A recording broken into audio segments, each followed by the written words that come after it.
দত্তহীন ভাষায় এর প্রতিবাদ জানাই।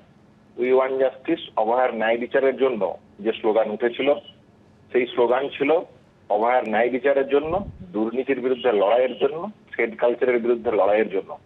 আমি মনে করিয়ে দিতে চাই স্বাস্থ্যমন্ত্রীকে যে এই স্লোগান একদিন আপনিও রাস্তায় রাস্তায় দিতেন। তখন কি মনে হতো না যে এই স্লোগানটা অন্তর থেকে কি দিতেন? তাহলে আমি মনে করি উনি এই ধরনের সিদ্ধান্ত যদি কিছু বলে থাকেন, আমি এর তীব্র প্রতিবাদ জানাচ্ছি।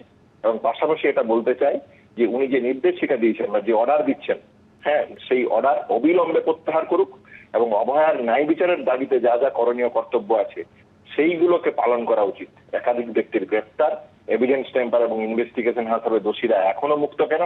সিবিআই দিনের পর দিন ব্যর্থতার নজির সৃষ্টি করছে কেন? এই এমএলএ গুলো নিয়ে, এই ঘটনাগুলোকে নিয়ে স্বাস্থ্যমন্ত্রীর কথা বলা উচিত বলে আমি মনে করি। বর্ধমান মেডিকেল কলেজের দেওয়ালে আরজিকর কাণ্ড নিয়ে স্লোগান, 24 ঘন্টার মধ্যে সেই সব স্লোগান মুছে ফেলার নির্দেশ স্বাস্থ্যমন্ত্রীর। হাসপাতালের দেওয়ালে justice for RG Kar, we want justice, শিরদাঁড়া বিক্রি নেই, স্টপ রেপ কালচার লেখা স্লোগান। আরজিকর কাণ্ডের সময় যে ছাত্র আন্দোলন হয়েছিল সেই সময় লেখা স্লোগান মুছে ফেলার নির্দেশ। কালকের মধ্যে পুরো পরিষ্কার করবেন খাতা। মামার বাড়ি নাকি? কে করেছে এগুলো? কে করেছে এগুলো?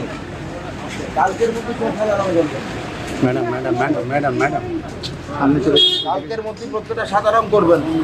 নিজেদের কলেজ সেটাই নষ্ট করছে। স্টুডেন্ট রিপ্রেজেন্টেটিভ কেউ যদি থাকে তো আনবেন। দত্তহীন ভাষায় এর প্রতিবাদ জানাই। উই ওয়ান্ট জাস্টিস, অভয়ার ন্যায় বিচারের জন্য যে স্লোগান উঠেছিল, সেই স্লোগান ছিল অভয়ার ন্যায় বিচারের জন্য, দুর্নীতির বিরুদ্ধে লড়াইয়ের জন্য, থ্রেড কালচারের বিরুদ্ধে লড়াইয়ের জন্য। আমি মনে করিয়ে দিতে চাই স্বাস্থ্যমন্ত্রীকে যে এই স্লোগান একদিন আপনিও রাস্তায় রাস্তায় দিতেন।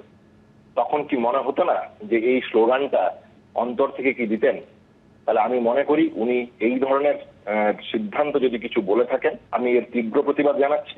এবং পাশাপাশি এটা বলতে চাই যে উনি যে নির্দেশিকা দিয়েছেন বা যে অর্ডার দিচ্ছেন, হ্যাঁ, সেই অর্ডার অবিলম্বে প্রত্যাহার করুক এবং অভয়ার ন্যায় বিচারের দাবিতে যা যা করণীয় কর্তব্য আছে সেইগুলোকে পালন করা উচিত। একাধিক ব্যক্তির গ্রেপ্তার, এভিডেন্স টেম্পার এবং ইনভেস্টিগেশন হাতে হবে দোষীরা এখনো মুক্ত কেন? সিবিআই দিনের পর দিন ব্যর্থতার নজির সৃষ্টি করছে কেন? এই এমএলএ গুলো নিয়ে, এই ঘটনাগুলোকে নিয়ে স্বাস্থ্যমন্ত্রীর কথা বলা উচিত বলে আমি মনে করি। এবিপি আনন্দ, এগিয়ে থাকে, এগিয়ে রাখে।